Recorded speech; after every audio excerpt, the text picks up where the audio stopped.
Yes, people, you know what it is. It's never a foul. It's man like Daps, Mo, and Daud here with myself. And we're going to be talking on a little bit of a debate. As you might have just seen, a Mo Salah 220 million bid has landed. And I suppose it's going to be a big topic. Who's that from? Who released it? Al Ittihad. So no. What source though? Let me go back onto it. Doing Simon Jones, I guess. Simon Jones. Actually, to be fair, it's everywhere now. Oh, for real? Oh, it's everywhere now. Yeah, it's everywhere now. So never mind that. 220 million. The thing is, the title originally had Liverpool back to their best, and all of a sudden there's a U-turn on a Mo Salah bid. Does Liverpool accept? Now that's a lot to think about. We're going to be also debating on Arsenal. Can they stop Man City? And ultimately around the whole subject of that, and see what Daud thinks in a logical sense. And then obviously this whole drama continues with Jadon Sancho and Man United. And we'll be probably talking that very much briefly at the very end. Is it troubling times? Is it really something you just can push away, etc., etc.? But Daud, man, I haven't seen you since Saturday. I haven't spoke to you since the win and everything. You must be buzzing. Quickly before we talk on the whole Mo Salah situation. Yeah, I'm absolutely buzzing. I don't know why we do always against United last minute winners. But as soon as that Garnacho goal got disallowed, I knew we were going to get one more chance. I said, if we get one more chance, we've got a chance to win it. And then the way we won it, it just, topped it all off. And to get that third goal as well, icing on the cake, man. I don't know, man. Every game's been like this. Every game we've had to try to get a late winner. But hopefully that's a stepping stone to better performances and, going back to where we were. Second? Maybe, yeah. No, but do you know what? I actually was thinking this because even against us in the Community Shield, you got last minute equaliser, and they are little moments that make you think, okay, are Arsenal learning? Are they learning? It was a poor game. It was a poor game. It was nothing like last season at the Emirates where we faced against United, where we were probably the better team majority of the game. United were probably better than us in the second half. We hardly did anything in the second half. We had that 10-minute spell in the last 10 minutes of the game where we were actually pushing to get the winner. But most of the game, it was very, very poor from both teams. Do you know what it could be, though? It could be a bit that, like, when your team's confidence is low. Now, I'm not saying Arsenal's confidence is low, but the Fulham result would have, and the way the press has maybe handled it so far and the changes, you could say Arsenal's morale is a little bit lower than it is. That you will get games like that where you don't look as good as you did, right? But turning that into 3 points just before the international break helps you come back for the international break ready to go and perform at the level you were last season. So it's a good result, man. It's a good result. If we lost that game, that's probably what we're going to be, like 6 points behind United. Man City. Yeah. And I thought that's going to be a long way to... But if you lost, it would have been 5 points behind us. 5 points behind them already. So I thought that would, when the Garnacho goal went in, I thought, yep, it's over. That's how I felt like the title's over after that Garnacho goal. I suppose we're going to dive that into a little bit later on with the Man City Arsenal segment, but I suppose now we're going to be diverting straight to, I know Mo's busy. Mo will get his take soon. But Daud, man, 220 million for Mo Salah, 31 years of age, won everything he needs to at Liverpool, but just not a Europa League, obviously, which doesn't really matter, right? Won everything you need to do.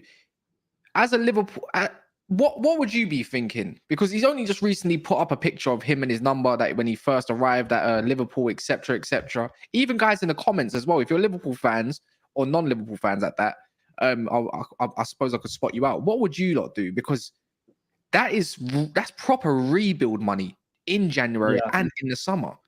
You know, What are you saying? Like, if that was you, that was 220 million, even for a most. Actually, if there was, let's put it like this: if it was Saka that was offered for 220 million, would that make you think? Oh, 220 million for Saka. You're I'll thinking. think about it, but I wouldn't sell him because he's what is he? 21 years old. Saka. He's got, I'd say, 8 years left at the highest level. True. Mohamed Salah 31. He's got 2 years left in his contract. If you don't sell him for 220 million now, next summer when he's got a year left in his contract, he's pushing 32. You're going to be lucky to get 80 million for him. So 220 million. You can buy a world class player in January. You can, and they've got enough attackers right now. Because I don't see Liverpool as winning the title this season. If you ask Liverpool fans, they don't realistically see themselves. Oh, no. Quite a few of them do now. Is it? Yeah. Okay. It changed. It's changed literally in the last week. What if they put 220 million down for Saka? No. Saka. No. Have you seen that video of Saka when they after the PFA ceremony, and then this guy interviewed him, said to him, they asked Arsenal fans outside the Emirates saying, would you get rid of Saka? And then every single one of them said no. And then he was shocked by it. So Yeah, true. The Arsenal fans love him. He loves Arsenal. He's a born and bred Arsenal fan. So the Salah's completely different. Salah, I think he sees himself playing in the Saudi League in the future. Liverpool, they need, I think, a couple more transfer windows to get back to, or to get close to City's level. So yeah, I'd cash in if I was thinking. You know what? The question should be, it's just a simple question. Would you make your objective without Mo Salah? Yeah, I hear that's that. it. That's as simple as that. Is the league strong enough this year so you won't make the Champions League next year if you sell Mo Salah? Just Liverpool fans. I know you love Mo Salah, and I know every Liverpool fan loves Mo Salah, right? But just ask yourself that question. Is the league strong enough? Is Man United strong enough? Is Newcastle strong enough to battle you for top 4? Are they? That's the question. Right. But, and are you strong enough to battle for the Premier League? Are you strong enough to battle for Europa League? Yes, absolutely. Right. And I also think with or without Mo Salah, they're strong enough. I think that is spot on, with the objectives. And this thing, it's mad because on Matisse's show earlier, we were talking about it, and I said, me personally, I don't think he goes. I think, there was loads of talk of, they're going to improve their bid. They're going to improve their bid on transfer day, but it didn't really move as quickly as we thought it might do. And we've seen with like the Cole Palmer thing that if clubs move quickly, things can get done very quickly, right? And I thought maybe they're just, trying to milk this for all of the potential promo they can. And I said, now the window's shut. If I'm FSG and they do come in with 200 million, I go, oh no, the window's shut now. We want 250. Like you had your chance at 200 because at that point we could have maybe gone and spent some of the money and it would have been worthwhile. We can't now, right? But then I also thought from a Klopp point of view and the start that Liverpool have had, they've had a good start, right? If the board are thinking, we might sell him, Klopp might go to him and go, guys, don't do this. Like, you've seen how we've started. You go and get rid of one of our top players, then, we're not going to do what maybe we thought we could achieve. And also, there is the other thing of the message, like of selling Salah. If they do, will some of the players think, is that what are we changing our objectives now because we've gone and got rid of our top goal scorer for the however many years? But 220 million pounds, like, and by the way, so far I've had my football head on. If I take that off and put on my business head and think I'm of FSG, then I struggle to answer this in favour of the fans. So the question is, Liverpool fans, you guys in the chat, please, and everybody else, can Liverpool with Mo Salah win the Premier League? It's a yes or no question. It's a yes or no question because I'm seeing people saying, I want a challenge. Well, challenge is different than winning it. Arsenal could have won the league last year. That's called I can win the league. Can Liverpool challenge? What is second from third? Cass will tell you. Second, third, fourth. Who cares? You'll get the Champions League anyway, and you'll have the money to strengthen it next year. And I see a lot of yeses. Surprise! I see a lot of yeses. I said, like, if you haven't done so yet, there's over 500 of you in this, so make sure you like the video. It's just important if you don't mind exiting the live chat. But then there's also a poll: would you sell Mo Salah for 220 million? 60% so far have said yes, 50, 50, 7% on 50-50 if they're going to debate on it. The way I look at it, I think you gotta sell him. I'm sorry, hand over heart. If I'm trying to think of someone, if it was flip it now, I can't really compare to any other you players. have no Salah, I've bro. got You no have one. I've got Salah. no one. That's for me. But it's just like 220 million it does a lot for what you want in the future. How much longer do you have of Mo Salah? That's the thing. Another season, maybe another couple years at the top. It's the thing is, I just don't feel like Liverpool are getting back to their best, but I still think they can still be at their best without a Salah, and you might have to hold it till January. But the question always remains around Liverpool fans all the time: do they trust FSG to replace him properly, or even on time?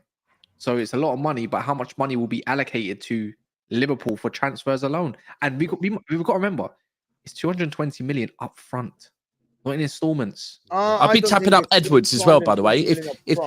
If they agreed to sell him, I'd be tapping up Edwards from now and saying, Edwards, come back in January, please, and spend this dough for us. Yeah, there's no installment plan, nothing. Even Grizz, I think Grizz, someone said in the comments, Grizz even said that that he would sell him for that much. So here is another thing. Here's another thing about this particular saga thing. A lot of Liverpool fans have told me that they think that if they keep Mo Salah this year, they will get the same offer next year. And if you think that, you don't know business. Saudi people are businessmen. Yeah. They are not gonna come with the same money next year because he's 1 year left, and they would know, and I'm sure that at that point Mo Salah would actually want to leave for real. Like he wouldn't. It's not only that he wouldn't mind going; he would be like, you know what, I gave you another year, let me go. Saudi Arabia will not give you 220 million, and also 220 million next year might not be worth 220 million this year. The market has gone crazy this year. Remember, we have not talked about the Caicedos, the Rices, the Enzos. That's this year. Imagine if you're gonna try to sign somebody next year after Mo Salah is sold for that much money. Sorry, can I ask a real quick question? When does Mo Salah's contract? 2 years. 2025. Right, so someone said he's got a year left. He hasn't. He's got 2 years left. Right. Yeah. He's got 2 So years after the left, season, right? after the season, he's got 1 year. He's got 1 year left. So imagine. All right, Makes let me it even break better up- money. let me- No, let I'm me not gonna break lie. It up, makes it even better money for it. Let me break out for you, Daud. Then this might be a little bit easier. How much money is Mo Salah worth in goals and assists for this year? And how much is an instant reject? People say 150 million, you're going to reject it. We need the goals, we need the assists, right? Because that's guaranteed with Mo Salah. He's been doing it for years now, right? Guaranteed. Then you got to see how much money up front extra, because apparently it's 150 million up front, not 220 plus 70. So plus to that 70 million, who do you replace him with in January? That's the way I look at it. How much is he worth it? How much is enough to replace all them goals? I saw a Liverpool team. Don't get me wrong. That Trent Salah combination was sweet. Yeah. But I'm pretty sure they can get someone that can fit the system in the world somewhere. But who? This is what I'm going to say to everyone. Yeah. That's the thing I'm thinking about right now. There isn't an out-and-out right winger that's you can think of that's going to replace Salah or even get to Salah's level, because Salah is probably, I think, the best right winger in the world unanimously. There isn't anyone close to Mohamed Salah with the numbers that he gets.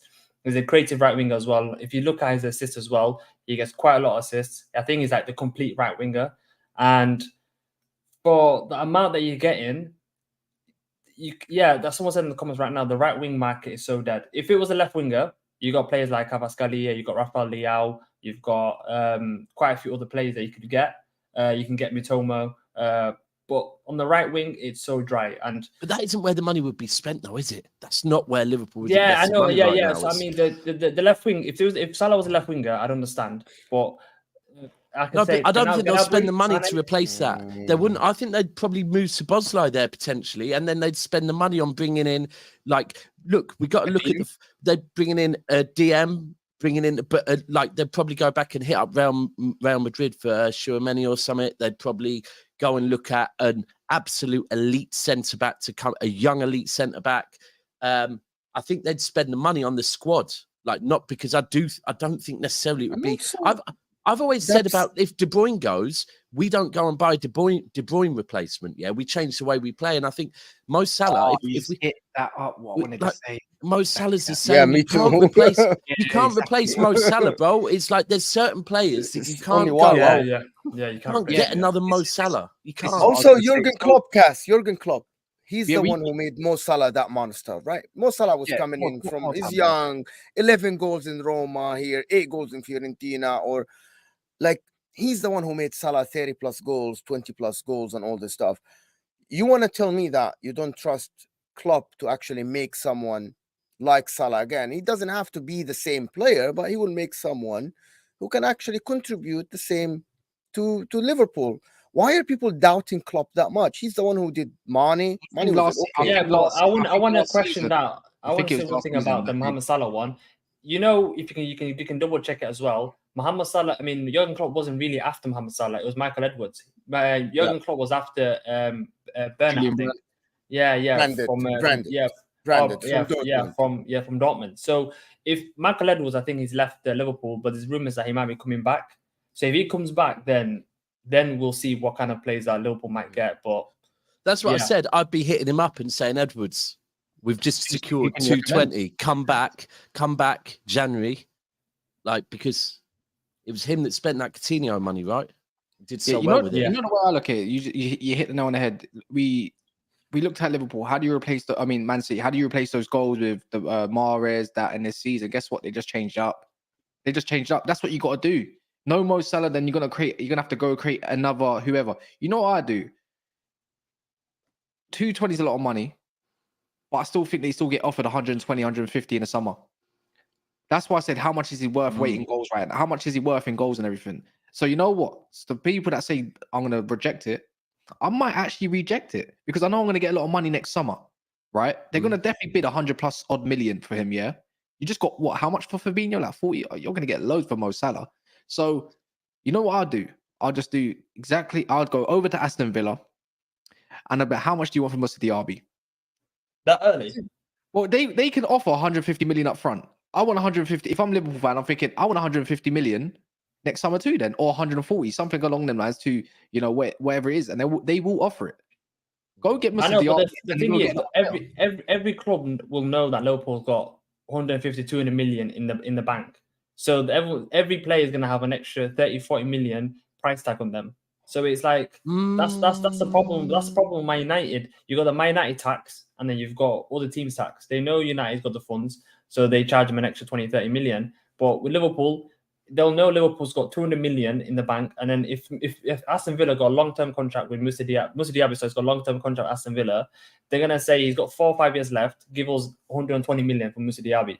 This is where you need an Edwards or someone that's shrewd, because not necessarily. There's ways that you can. I hear what you're saying. I do hear what you're saying, but people knew they had the Coutinho money, bro. They knew that was there, and they still managed to move shrewd. Liverpool but a club Van that at Dijk, times can move shrewd. When they bought Van Dijk, every that was single a lot, person was yeah. saying 70 million for a centre back. That was right now. I think the that's same true. will be like a 200 million pound player, and they're gonna have to do the same thing. They're gonna have to buy a right winger for 150 million, 160 million, and But do they? This is the thing. We're presuming they need a right winger.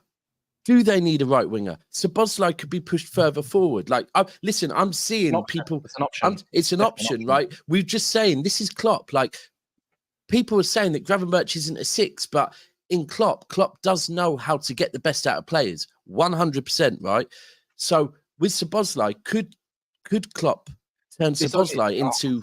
Do you know what I mean? And then all of a sudden, that can be spent on getting the squad to a point that, for me, it's the reason why I don't see Liverpool winning the league this season, is because when it gets to 2, sometimes 3 games a week, and that squad's being stretched, and also there's players that are new to the system, they're getting burnt out because they're not used to the intensity of what Klopp does. I think that's where Liverpool are going to drop off this season. If in January, by the way, they spend that 200, 220 wisely, all of a sudden, everything I'm saying about Liverpool dropping off because they're going to be burnt out, they're going to have injuries, becomes void. If they go and bring in 3, 4 players in January of an elite quality that have good fitness, everything I've just said is void, because they then have, for the business end of the season, a big squad. I said it just to you, like man. that. Bro, players leave, clubs stay. Listen, I cried when Onana left. When Brozovic left, I said we cannot replace him. No. Like I was so upset because I said that he changes the way teams play. But again, you get a goalkeeper, you get a defender. Van Dijk changed the way they play. They replace Fabinho. They're gonna replace. Players will leave. The coach is the man to do the job to replace them. It doesn't have to be the same. Kevin De Bruyne is irreplaceable. How many times I've seen Kevin De Bruyne get injured and Pep switches the system, does something here and that. Do not do this, Liverpool fans. Do not say Salah is irreplaceable. What is going to happen if he gets injured? What's going to happen if he drops next year? What is going to happen if he doesn't get you goals this year? It's absolutely ridiculous, this notion that Salah is irreplaceable. Every player in the world is replaceable. There's only one player play style, though. There's only one player. I said his name before. You know who it is, Mo. There's only one player that suits his play style and suits the way Liverpool play right now on that right wing. And he's very, very young. That's the only difference. Adeyemi, fast, proactive, and he's got a lethal shot. I thought you were going to say Anthony, but fine. No. Adeyemi. Adeyemi from Dortmund. Adeyemi from Dortmund is the only player I can think like for like that is like Mo Salah. And I think you know what? This is the thing. Even if we look at, like, I know I don't want to be reactionary because it's something that always happens. But if we just look right now, we look at Tottenham, right? And Kane's gone. Tottenham are going without Kane. Better, bro. They're better. You look at City now. I would say it's too early. But no, it is. But I'll give you another example. I'll give you another example, right? And this is where it helps the team and other players overall. Is if we go back to January 2021, right? And at that point, by the way, Gundogan's years at City up till January 2021 were nothing to write home about, right? He'd had a few years of injuries, nothing much to write home about. He'd had some solid performances. I think maybe the year or two before that, he'd started to cook in certain positions. De Bruyne got injured. Aguero was constantly injured. And it was like, oh, what's going to happen now? Pep played Gundogan in the false nine role. He was our top goal scorer. We won the league, right? And when De Bruyne did get back fit, he came back better because all of a sudden it wasn't easy for him to just walk straight back into the team. The whole team's levels had lifted because no longer was it, you know what, De Bruyne's carrying City this season. He'd been out. So everyone at the team had lifted and Gundogan went on to do what Gundogan did for the last 3 years at the club. And there will be players that if Salah goes, come on, let's be real. If Salah didn't play, that would be a front three of what? Diaz, Gakpo, Nunes, or... Let me have a little dig. Do you know why Liverpool fans, the ones that we have in the comments here, the one that we see on Twitter, they say that Mo Salah is irreplaceable? They haven't seen their club on the top until Mo Salah arrived. So they think this is it. They think if this guy leaves, we're done, we're doomed. Well, if you trust your manager and if you trust the rest of the players, it's not all doom and gloom. You'll be all right. We have seen it before with Cristiano Ronaldo leaving Man United and they reached the final right away. Yeah. The next year, bro. And they reached the final in 2012 and they won the league. Yeah. I hate to say, but let's be real. Left Arsenal, yeah, but that's completely. But there's even at City, I can say so many. Like when Aguero left, we didn't win no Premier League, we didn't win no Champions League with Aguero. Aguero's our best ever striker, right? But we didn't win it with him. Company, for me, our best ever captain. We didn't win the Champions League with him. Like sometimes players leaving, it helps other players to step up. Like it doesn't change Mo Salah's legacy, neither, by the way, at all.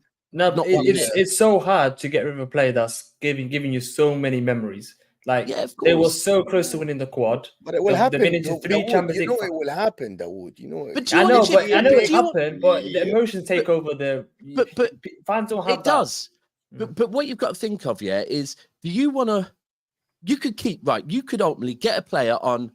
I'm sure Salah would have signed a 6-year contract if the figure was right, and they could have given him a 6-year contract. He could have spent 4 years of that, sat on the bench because he's getting older and older, getting injured, and slowly you fall out of love with him. And when he does come on, he's not up to pace. Look at Man United and Ronaldo. They're not up to pace. They don't look as good. And it makes it not as good as if they go out at their best, If they go out at their best and you go, do you know what? This league's not for you no more, but you go and earn your dough elsewhere, continue to hit them great numbers, continue to make your legacy, and you're bringing this club 220 million. That was my thing with Jack Grealish. Before Jack Grealish left, he made sure Villa had 100 million in the bank. And for Villa fans to turn on, it's like he was never going to achieve a treble at your club, but he left your club with 100 million to spend on other players. And I think with Salah, if he goes now, Liverpool fans can go thank you because he hasn't thrown his toys out the pram. Aston Villa look a lot better. They were relegation fodder just before Jack Grealish decided to leave for that much as well.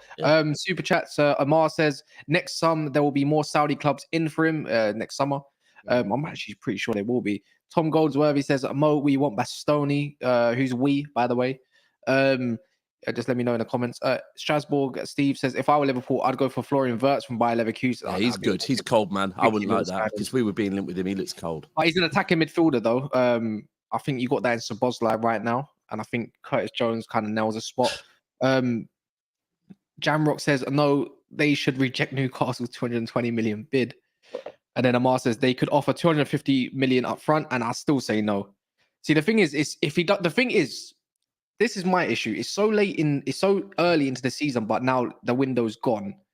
If they do let go of Salah, you can pretty much smell or kiss Champions League goodbye, right?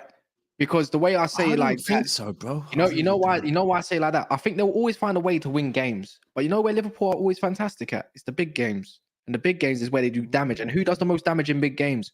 Mo Salah. So when I look at it like that, good point.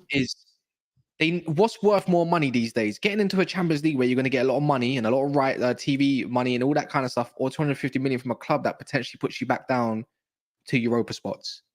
You know, yeah. Okay. That's my only question. Yeah. I was going to say. So that's the difference between me and you. Let Daud finish. Yeah. No, I was going to say one thing. What if Salah doesn't want to leave? What if Salah doesn't want to leave and he wants to stay? And another thing is, a lot of Liverpool fans in the comments saying want to keep him is because they don't trust FSG. They're going to think if we get 220 million. The owners never spend our money. We always most season we make profit and they never spend the money. And then if they get 220 million and then they get Champions League football, you think the FSG are going to spend money again? So it's like the owners. I mean, the fans don't respect the owners. Salah, they still love Salah. They think Salah is the best right winger. We can't all agree he's the best right winger in the world by like unanimously. There's no one close to him, and he's still at his best. And then they've still got a chance of winning the league, and you can't bring anyone in. So what is the point of selling him? Yeah, exactly. And so ultimately, it's down to, I think Mo hit it right at the beginning with, this is for, and none of us may ever know. We probably won't ever know because none of us trust FSG. Is FSG and Klopp sit down and go, what are our objectives this season, right? And look at each one and go, we take Salah out, do we hit that objective? Now, if their objective is to win the league, yeah, you're right. If their objective is to get top four, I honestly think Liverpool get top four without. I'm Salah. with Daps here. I'm actually. This is how much I trust Liverpool based on what I watched, especially in some games. Is he the heartbeat though? Now. Could he be the heartbeat of Liverpool when you take the heartbeat away? I don't think so. The reason why I'm saying that, the reason why I'm saying that, the season before last, when he went to AFCON and came back shit after losing that final to Mane, he still put up some numbers, but he was actually putting atrocious performances. And I said it many times. I said, this guy has been absolutely atrocious. But Liverpool were fine. They still came second, didn't they? 2 seasons ago. So I think it's the difference between me and you, Liverpool fans, is that I trust your manager now, again, since I've seen him go back to the old ways. And Trent now is playing with cover. He's hitting good balls and stuff. And Szoboszlai stepping up. McAllister's doing good. Luis Diaz back to his form. I'm trusting your club more than you. This is the difference between me and you. That's the question, though. Again, we was going to... This whole point was, is Liverpool getting back to their best?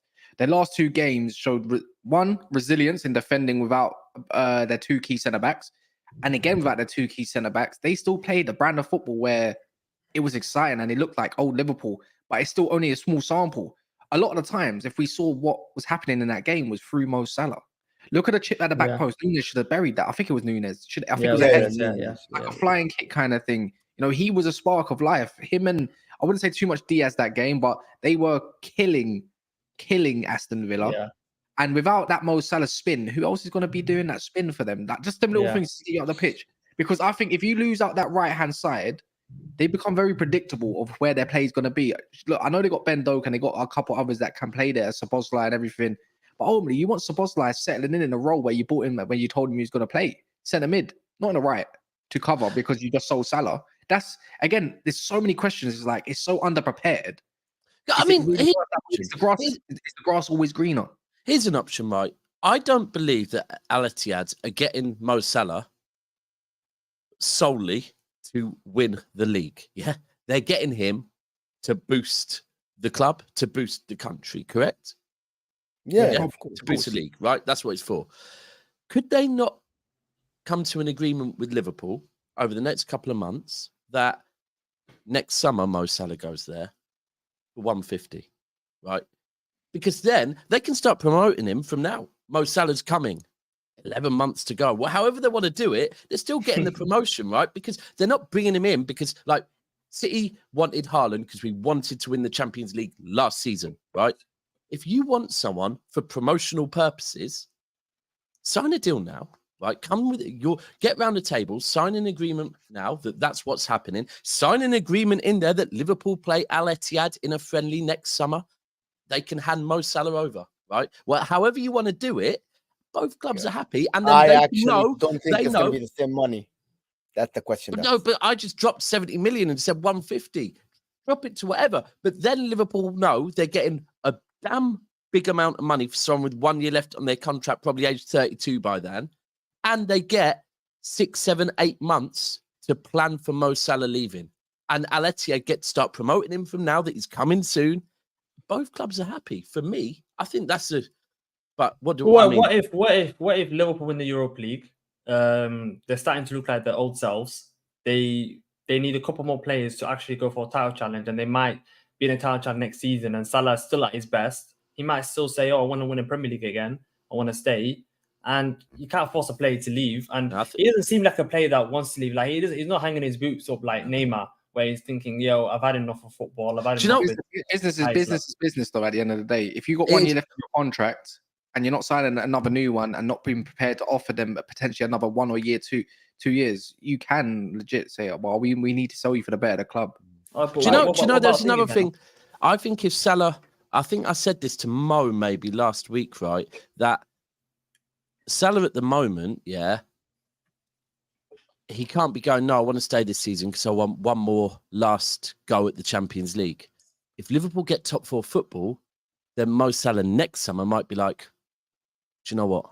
I want one more go at winning another Champions League." Might sign an extension, just another year extension. And then all of a sudden he might be like, "Do you know what? Actually, do I want to go and not play in the Champions League when actually we've just got in the Champions League? My last memory of the Champions League, we didn't win it. I want to go at it again." So I think I can't lie though. 10 million a month tax free. Forget the Champions League. This is more different. This is more different. Oh, come on, he's already. Listen, I ain't one person, so I don't. No. There's wealth here. There's wealth of being rich, but then there's generational wealth. Yeah, I hear you. Remember, he's a Muslim. He's got to think of generations beyond him more than the next. Yeah, because that's the way it works, especially within Egyptian families, no more. So when you try the culture of it, generational wealth of 10 million person, you're sorting your family out. I hear you. But the times you go and you pass away, to the times when your grandkids are still fine, to the time when their grandkids still you're fine. right. For one person, your legacy is so known without your own family history. You're going to be you're going to be the. There's other legacies in there as well, bro. There's other legacies as being much deeper than footballing reasons because money. But away from that as well, bro. But also legacy that footballers do love to leave a legacy, and that would be. Another legacy is that as a Muslim, he's gone to Saudi Arabia. He's gone to, sorry guys, you three, the birthplace of Islam, is it? Would I be fair to say that kind of to a certain extent? Mecca, right? Yeah. Mecca. Yes, and I have helped them to cement their legacy with a football league. Like there's other ways you can look at it. That it's.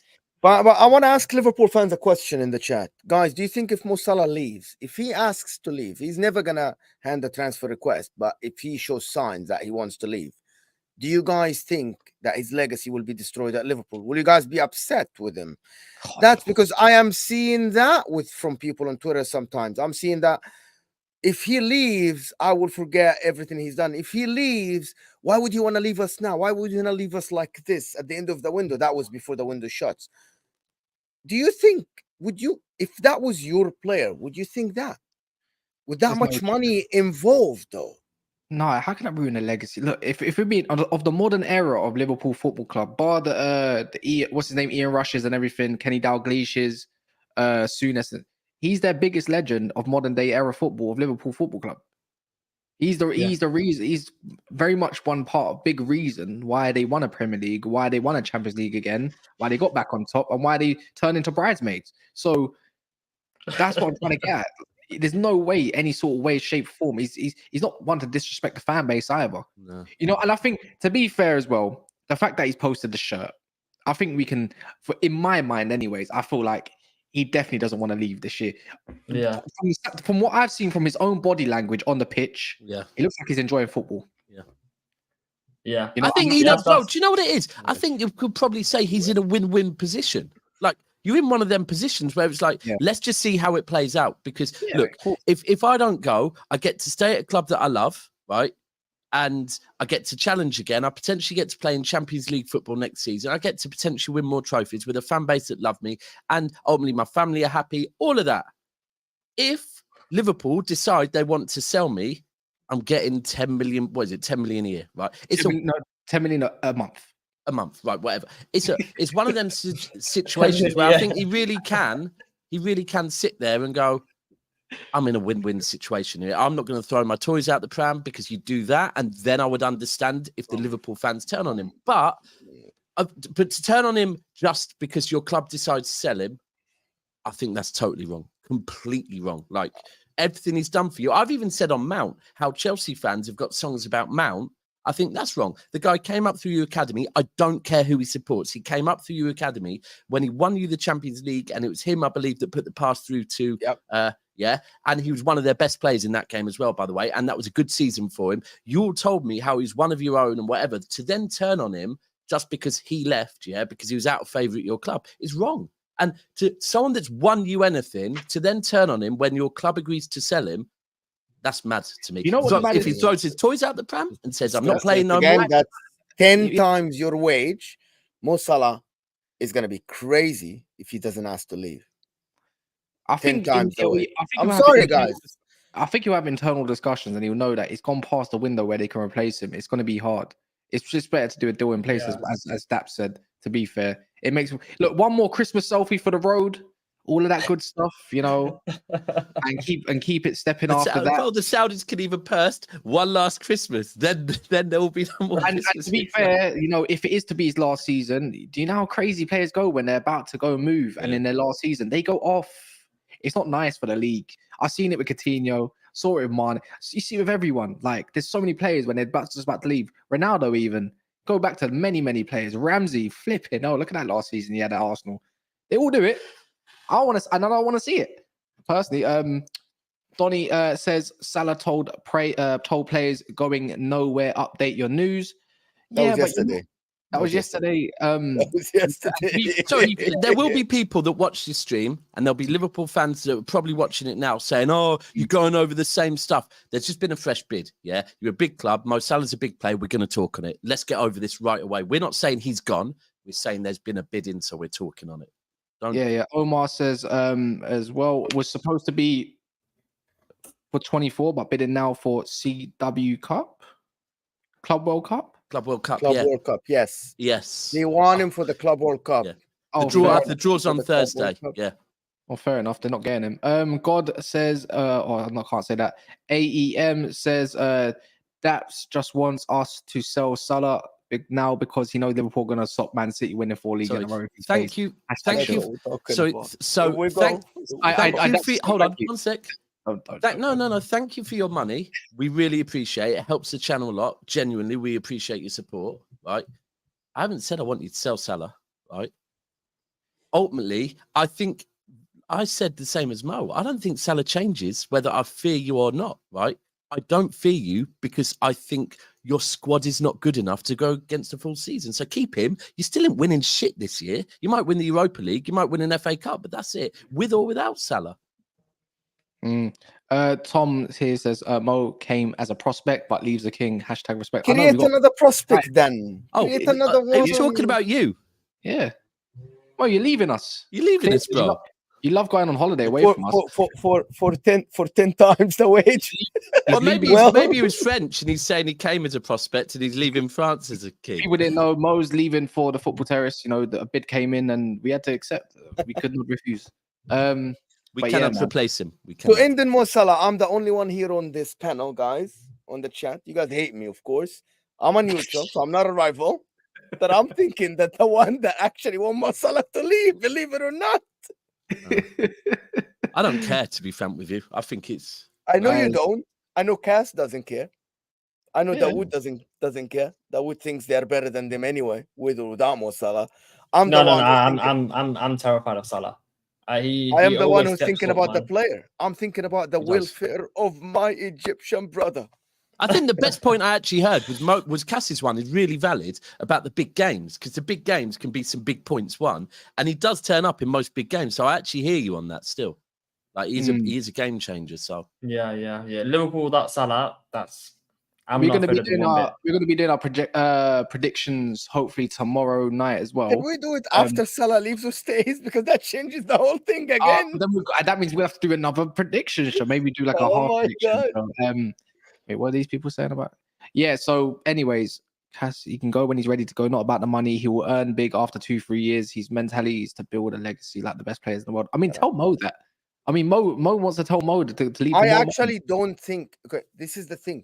has he said I that, by the don't way? think. Or I he's not don't think just the Saudis are presuming he said that? idiots. I don't think the Saudis are idiots. They're gonna put the bid now for that much money. I think what Daps said is very.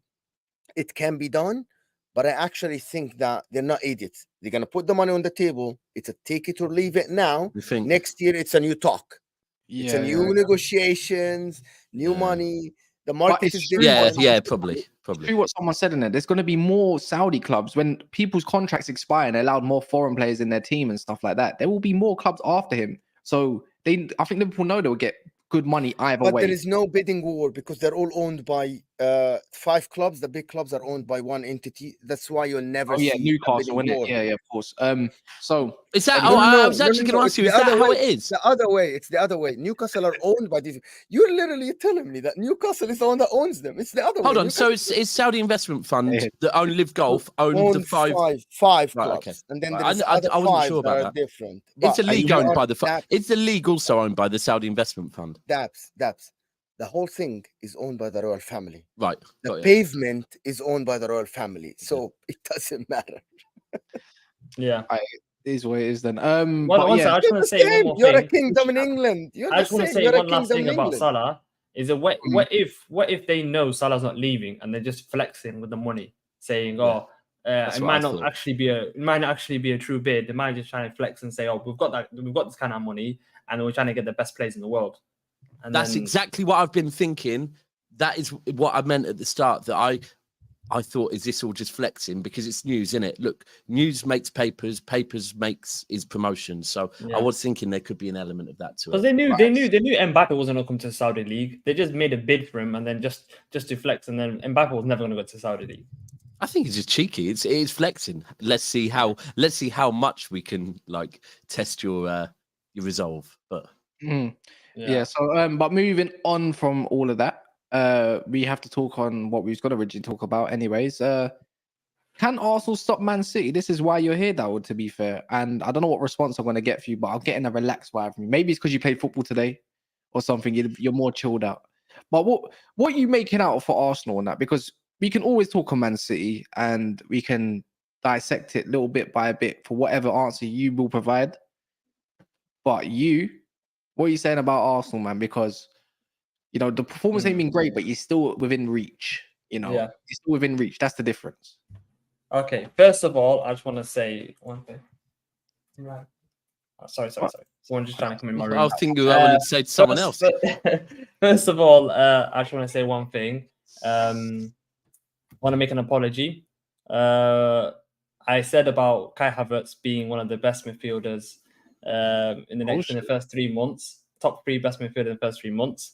I don't know what happened to me by saying that. Kai Havertz has took us back, completely back. I've been watching him closely past 4 games, and this guy, I don't know how he's still starting for us week in, week out, because every game, I don't know what he offers. I swear to God, when he made that mistake for that first goal, when he made a cross-field pass into open space, and Man United went on the counter-attack with Eriksen, he made that through ball to Rashford and he scored, I thought, this guy, he's got no football brain. How are you making a crossfield pass when you know Declan Rice has made a running behind into no area? Literally. Is that you, Brandon? Is that you, Brandon? No. Is that you, Brandon? No. Kai Havertz, yeah. You get some transfers right, you get some wrong. We need to speak about him and say we've got this wrong. He's not you guys were saying it to me. You said he's not going to work. I thought I trust Arteta, but watching him, man, I don't think it's going to work, man. This guy's going to, that's the reason why we're not going to win the title. Because if Arteta sticks with playing Kai Havertz in midfield, week in, week out, we're not winning the title. Because he's not getting getting goals. He's not getting assists. He doesn't. I don't know what he offers. Bro, he's not doing anything. He's not doing anything. And yeah, that's the main reason why we're not going to win the title. We need to, in January, we need to sign a top class attacking midfielder. I don't know who it is, but Don't you mean box to box? Box to box midfielder, yeah, box to box midfielder, yeah, number 8. Yeah, we need to sign world class number 8. Daps, I'm sorry, you got it right. You said it's not going to work. You don't need to say sorry, bro. I actually salute you that you've actually, like, real talk, yeah. Listen, we all want things. We don't like being wrong, but we'd rather be wrong and our team do well in it. Yeah. So I get it, bro. You don't need to look. Yeah. And I think after the international break, I think you might not see him. No, he's gonna play him, bro. Arteta's gonna play him. Think about it. No. Think about Arteta's comments. He compared him to his wife. Yeah. He said at first, along the lines, this ain't word for word about at first he was chasing her. He couldn't get her. He had to provide hard work. She wasn't having it until one day it became flowers and all that good stuff in the pouring rain and all that good stuff. Yeah. So do you think he's going to play hard to get? Hold on. Cass, do you think he's going to? No, but Cass, do you mean he's going to play hard to get now? Because sometimes playing hard to get, so maybe he's going to act like he doesn't like Havertz anymore. So Havertz steps up. At the start, it's always going to be difficult, you know, and it's going to take some time to settle in properly. But that kind of just tells me either he's going to be stubborn with the approach and keep playing him through it because he knows he believes in him, or he's getting dropped. One or the other. Because if I'm a Smith Rowe, if I'm a Trossard even, that has played there in pre-season and shown some sort of, you must be thinking to yourself, how the hell am I not getting some game time right now? I'm not going to say he was your biggest problem on the weekend. Your biggest problem on the weekend is that your attack smelled of shit. That was actually it. What does he offer? Bro, the guy cost us the first goal. He cost us the first goal and then when we scored the equalizer, he was not even part of that attacking threat, as in that the transition when Zinchenko gave it to. Would we be having this conversation if Saka was on his form, or Martinelli was on his usual form, or Nketiah, or I don't know, was playing how he usually does against Man United? Like, would we really be having that conversation, or is it a fact that you reckon that this is just me? Look, or is it just the fact that you just feel like the general play is all because of one person in your midfield? It's when we had Granit Xhaka in our team, he offered that defensive solidity in our team where Kai Havertz doesn't. When it comes to actually playing football, he makes 2-yard passes. He doesn't make any progressive passes if you watch him closely, and he's not aggressive enough. So he's basically a passenger in our team. If you've got a passenger in your team and you're basically playing with 10v11, then that's why I believe why we've been struggling. Every single game, we've had to either get a late winner or we've been holding on to a lead. Against Nottingham Forest, against Crystal Palace, holding on to a 1-goal difference lead. Against Fulham, where he had an absolute shocker. Arteta had to hook him off. I was shocked he did because he's so stubborn, Arteta. He actually hooked him off, put Fabio Vieira on, and what a cameo that was from him. The guy got an assist. He won the penalty. And I was surprised he didn't play today, Fabio Vieira, because I wasn't surprised, sorry. I knew Arteta was going to play Kai Havertz. And with these comments, he knows that he's going to give Kai Havertz game time until it's too late, until we have like a Granit Xhaka moment where he gets subbed off and the whole stadium is booing at him. That's when it becomes a situation where that's when it's too late. Do you know where I think Arsenal are, right? So watching, especially maybe the second half of that game, which ultimately, listen, you got 3 points, so but it's at times I thought it's looked like City when we've had periods where we struggled to break teams down, right? Where, and the patient way of Pep and is probably similar to with Arteta is that he'll say, no, just keep going. Space will become available. Trust the system will create space. But sometimes you need different tools. Sometimes you need a game changer. Rodri, for example, some of the goals he scored. Gundo was popping up. De Bruyne, over the years, how many games has De Bruyne changed with just a moment of magic, right? And I don't know if maybe this season with Arsenal, you're going to struggle to break down teams that are playing low blocks, right? And you need your game changers to come of age. Now, this is where you need those balls to drop, the game changers to come alive, whether it be Odegaard step in and put one top bins from outside the box, right? The small margins, because there will be teams that are difficult to break down, right? So difficult, and you need those individual moments. And this needs to be when Saka is not at his best. You need someone else to step up and be that guy, right? And maybe he thought Havertz is just a different tool. It's not the same as others. He's a different tool. But I think that's where Arsenal are at the moment. And at the weekend, I guess you got that over the line by showing resolve and just having, belief as well, by the way, like having belief that it would come eventually. So, and I also actually thought you looked different when Jesus came on. I think Jesus changed it a little bit as well. So you got to remember that you didn't have his. I think Evans and Maguire did. No. But to be honest, Gabriel Jesus offers Arsenal something else. Yeah, like, just he to does. be honest. Yeah, Objectively, he does release Saka and Martinelli even more. He does Yeah. release the wingers even more. Of course He gives him a chance because he goes to the wingers. He gets involved in the game. Come on, like I know he's he not. does. It's what he always did at City, bro. Yeah, he's not. Yeah, people say he doesn't score goals, but I think if you remove Gabriel Jesus from the side, we see how Saka, Martinelli, and Odegaard are struggling a little bit because he offers overloads to the sides in the midfield. Come on, just anybody. That's what I said last summer on Igal's channel. I had loads of people asking me if Gabriel Jesus would get X number of goals, and I said I don't know, but why does that matter?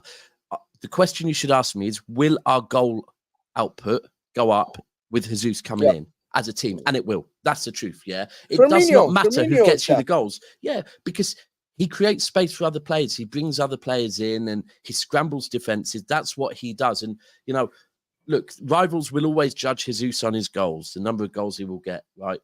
The day that Arsenal decide they want to play with an out-and-out number 9, no problem, right? For me, when people want to judge Haaland on the number of touches, I don't want to judge him on that. I'll judge him on goals. That's what he's in there for. If we wanted someone to link up play and create space for others, Haaland wouldn't be the guy. Like, it's just, that's the way Arsenal play, and it works for you lot. Yeah. And I think he changed the game when he came in massively. But I think Arsenal's biggest issue this season, I still think, is going to be, apart from the fact that I question the experience in the winners, if they get defensive injuries, that's where I think that's, for me. Yeah, that's one thing I'm worried about, because we've lost Partey. He's out for, I think, 3 to 4 months. There's people saying he's out for 6 weeks. 3 to 4 months now? That's the rumours I'm hearing. I don't know what grade his groin injury is, and if anyone knows anything about groin injury, boy. Arteta said he's going to be back in a couple of weeks. He said the same thing about Saliba when he got that back injury. He said he's going to be out for a couple of weeks. The guy didn't come back for the rest of the season. I think they're only doing that just to. Arteta just doesn't know. When's his scan? Is he going to have a scan? Is this one where he can have a scan and that'll tell us? And when's the scan? People in the comments are saying 6 weeks. People in the comments saying 6 weeks. You guys don't know Thomas Partey. Thomas Partey has never ever come back from an injury quick. The guy is out for months. He had a groin injury. I'm going to say 2 months. I'm going to say he's probably out for 2 months. Well, it's a grade 3, it would require surgery. If it's a grade 2, it's about 2 to 3 months. If it's a grade 1, he's out for 3 to 4 months. He's done. Yeah, if it's a grade 3 tear, it's about and he might require surgery, and that's probably January to February or something like that. And that's the problem with Partey.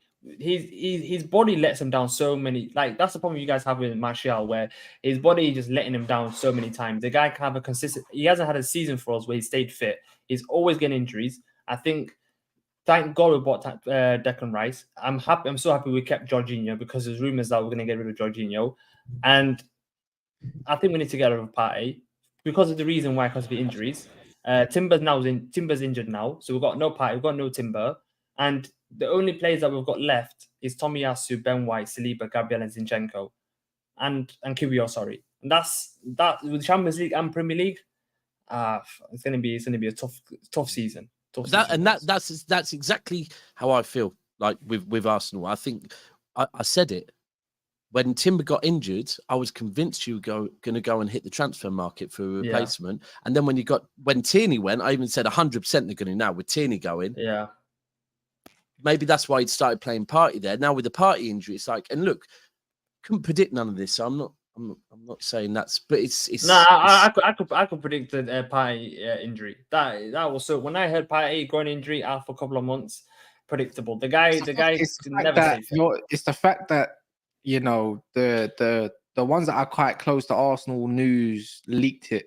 Whoever leaked it from Arsenal leaked it early, and that was wrong in itself. You shouldn't allow another manager to plan a potential victory over yours because one instrumental piece is not available. And then second of all, it's just everyone dismissing it when clearly, it's being in denial about certain situations. And then Arsenal posted fake training stuff because the guy who originally done it posted it last night. So that training image of whatever they got it from was from probably the day before and stuff. But the club failed in trying to cover that up. I don't know how they got out, but that's poor. That is poor ultimately. Let's say that's an important final of some sort, any final. That's exactly not what you want at all. And then and that's that. But you know what? We'll see. I'm not totally convinced by Arsenal just of yet, but the fact is Saka's not on form yet. Jesus is yet to come back. But isn't that worrying for rival teams? Is that we're not on form yet, and we're still getting points, and we're only 2 points behind Man City? I think it's more of a plus. But the fact is, I'm not comparing like a Man United, Chelsea, or anything to where you are right now. I'm comparing to where you wanted to be last year, which is the winners. So your bracket, I'm not putting in the same pedestal as the third and fourth bracket. I'm thinking I'm wanting you to win the league. I don't want Man City getting a four-peat, of the league. So, but who knows? Because Saka has to come alive at some point. Surely he's still getting a couple chipping in. I think it's like 3 GA at the moment. So he's still here and there. Jesus is ultimately going to bring up that Jesus coming back is going to boost your midfield so differently. Erdegaard might start playing a little bit better as well. The centre mid is all up for grabs, to be fair. I know. But if I'm looking at it, we've lost 2 key players in Timber and Partey. Man City don't look like they're losing anytime soon. Like this Haaland guy, bro. Like, what can you do? No team is able to match this Man City team. They're just. It's not our fault. This one was texting me, and I was like, "Is Haaland all right? Like he's hobbling around and stuff." And he's like, "Yeah, he don't look right, does he?" I'm like, "Yeah, like is he injured or something?" Guess what he does? Goes scores a goal, and then guess what? He goes scores a hat trick. It's like, "Oh fuck this guy, man! I give up. You can't beat him." I know. The Premier League gonna turn into a monopoly, man. It's getting boring at the moment. We got a really good game after the break. Our first game is West Ham away. That's a really good test for us because West Ham started well. Beating them. Well, I'm not saying that I'm going. I'm not saying we're not going to. But it's interesting because West Ham will play. Moyes. They've started really, really well, and let's see what we've got. This is the thing that play shells football. It's early doors. I mean, I look at. I always say I don't fear any team. I fear City not being the best we can be. At the moment, we have not been the best. Even if you draw that, who cares? Because this is not exactly a slow start that we know. This is the difference. And then guess who they got after that? They got some shitters after West Ham. Yeah.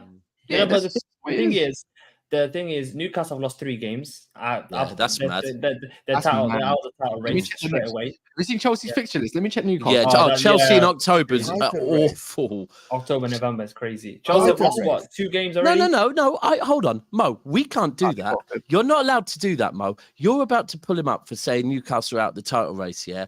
But you were the one in the summer that was saying, why can't Newcastle be in the title race? So now we're saying this is why they can't be in the title race. Yeah, and there's your answer. They can't be in it. The answer is they can't be in the title race. They can't be. How many games do you think realistic City are going to lose this season? How many games are City going to lose? Let me give you an answer to that. Manchester City will lose the number of games that is required before they win the league title. The number of games to still win the league. Yeah, I don't do none of this. And me and Imran and Steve were having a chat when we were in Greece. Everyone says about the number of points you need to get to win the league, the number of this you need to win the league, the number of that. Now, what you need to do is get more points than anyone else. And that's what Pep is good at, right? He knows how to manage a season. So setting all these points expectations, people saying, I think City can go and do the invincible. City could go and concede less goals than Chelsea. Forget all of that, right? They are records that are great once you win trophies, right? I just want to win trophies, bro. All these other things, let's do what we've got to. Because if you're going in for one trophy, you can focus on that one league and everything.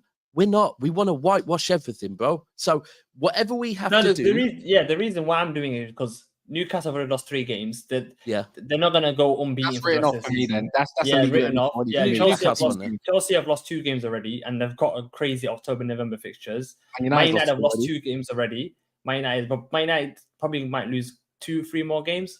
To minimum. be fair, luckily for us, we got a nice run that we can go on until we have to face City at home. That's a game I can see, obviously, City losing at Old Trafford. It's a derby, of course, yeah. It's a derby. Yeah. And the only other game I can see City losing is at Anfield. Yeah. I mean, I yeah, don't Anfield's see one. them There's losing Anfield another ones game. I'm always going to say. I don't know about that one, bro. Spurs away. Oh, and Spurs away. Anfield and Spurs away. The 2 games, yeah, that we look at and go, fuck's sake, man. Just You know what? away. Now that Kane is gone, we might have a chance. But you know what? Yeah. They're the 2 games that we look at and go, oh, forget them, man. Let's rest players. Phillips can play them too. That's why I'm saying that we're probably the only team in the title race with Man City because we haven't lost any games. We've only dropped Liverpool? 2 points. You don't think No. Liverpool? I don't think Liverpool, but you don't think Liverpool. Okay, either. I'll put Liverpool in title race. I'll put them. I think I'm not going to be reactionary, but I think Liverpool, probably from that last game against Villa, they look more comfortable than us. You know what? I can't take too much from the Villa game, and I did credit them earlier. Yeah. It's because Newcastle also battered them 5-1 at their first game of the season. Okay. You get what I mean? Fair enough. I saw the fixture list. I've been doing the fixture lists, and I don't think Liverpool are challenging, but I think they're going to definitely be up there. They've got 3 games in 5 days, and then they got another game in the next 3-4 days after that. Do you know what I mean? See, Liverpool, I'm willing to. If they win the Europa League, different question then. Different question. I feel I'm willing, to revisit my whole. I could be wrong on Liverpool, by the way, because I am not talking the Liverpool here and now. I'm talking over the season, and come January, February, I might need to revisit this and go, do you know what? I was wrong about Liverpool. They're back, yeah? And you lot know last season, I was screaming Liverpool was still going to challenge in January, February last year, yeah? I was still saying I worry about Liverpool challenging more than Arsenal last season, right? But it's just what I've seen so far and knowing their defensive, like how weak they can look defensively. Last couple of games, they haven't. But I'm not going to go, right, I'm going to forget the last couple of months based on the last couple of games. In a few months' time, I might have to go, do you know what? I was wrong. Like Liverpool are the amount of chances Newcastle had against Liverpool, they could have won that game 3-4-0. Yeah. And then everything changes. Alisson world-class save, Almiron hitting the post. I think someone else had a massive chance. Liverpool have looked suspect defensively. Harvey Barnes couldn't pass the ball for his life. They've looked suspect defensively. That's why I'm a bit hesitant putting in the title challenge because Van Dijk's not the same player that he was the past 5-6 years. If you're playing without him. I know against Aston Villa, but like better teams against Spurs, against us, against United at Old Trafford, where I don't think Man United and Liverpool are gonna win in those games. My biggest thing is Sam. I can't remember what Sam called it earlier, but he was explaining that Liverpool, like on Sunday, they didn't play with a 6. He called it something like defending committee or something. I can't remember the way he worded it. It was really quite good, and I was like, "Oh, have you heard that on Twitter?" He said, "No, but it's their 8s are all working hard to make sure they get back and defend, right, and that their 8s are doing the role and." That could work, right? That can work. But the one thing I think we've seen, and if we go back to, I think, Jurgen Klopp's first year at Liverpool, a lot of the players there were getting muscular injuries because they weren't used to his style of play, right? Yeah. Now, they've just bought Gravenberch, McAllister, Endo, Szoboszlai, and I swear that's it, I think. Is that they're the 4 they've bought, right? They're 4 players that aren't used to Pep's style of play. Now, if the role of them is going to be to get back, put shift in, defending numbers, then counter, would I be fair to say that there is a risk that, and if they're having to play every 2-3 days, they're at risk that they could also get muscular injuries and they could also potentially get burnt out. And that's where I'm saying, I think the minute you take that cover off of Liverpool's defence, especially if you look at the fact that their defenders are injury prone, it's a risk. Now, if it doesn't happen, they could go on and they could challenge. But I'm going with it's a risk at the moment. I think that's literally, to be honest with you, the only team in this league that is not in the risk of injuries to actually hinder the season is Man City. Rodri and Odegaard Diaz gets injuries injured- would happen if that Well, happened. two. But imagine if Odegaard gets injured for Arsenal. Imagine if Saliba, just one player, Yeah. Man United, Rashford gets injured. I think the season is done. Oh, That's if trembling. Rashford gets injured, we'll play better football. Tell you that for free. But yeah, it is what it is. But the goals are. Look at Yeah, Arsenal, yeah. the chance he created. To be honest, him going against two defenders, squaring them Yeah. and far post, it's only Rashford can do that. That's Yeah. the thing. For Aye, but this Arsenal, is the thing, Odegaard, yeah, You got this to is find different. It's down to finding different ways of playing. That's all. But only Liverpool, one if manager, Liverpool, so I was going to say only about manager. Liverpool, if Liverpool play McAllister, they're killing him playing him as a 6 because he's got so much ability and he's so good going forward. Playing him as a 6, they're killing him. And Endo's a terrible signing. I don't know why they signed him. Well, he ain't done nothing wrong as of yet. Oh, he's terrible, man. I watched him against Bournemouth. Well, He he's got- not terrible, Daud. Daud, he's not terrible. He's a hasn't done like a anything. 12 Here's the million, dude we million were pound waiting to see. signing. He's No, not like, bro, I million watched him. pound He's an signing average that player. is- He's But if you're we've only- Liverpool, We've only seen Man yeah, but he's City will never sign a player like Endo. yeah, Like, but he's and he registered. doesn't. Hold on, he we doesn't signed Calvin start. Phillips, to be fair, bro. Yeah, he's already registered 2 and 2, and he's only played cameos. To be fair on him, like as much as I want to mock him, he's not really played to really judge him. You know, that's all I can kind of say on that. Is what it is, though, isn't it? Yeah, man. I feel like that's where we can end it, man. It's 12:30 at night. Some people got work in the morning, and everything. So yeah, man. If you stay on the stream, it will go over to Monts and Cal from Coppish. So you can go pre them if you're a Liverpool fan or you like hearing Monts moan about something. I'm sure you'll go grab that. Big up Vlad for becoming a member, silver tier, I believe. So big up yourself, man. Long time coming. Appreciate it a lot. And yeah, man, we'll be back tomorrow with Don, which I suppose we might touch on Chelsea and Roms. So I'm pretty sure there's going to be more Liverpool. Well, that'll be news. fun. Yeah, that's going to be fun, isn't it? Round 1:30, 2 o'clock, I'm going to guess. So yeah, man, look out for that one. And if you ain't liked the video yet, then, well, what are you doing with your life? Don't know what you're doing.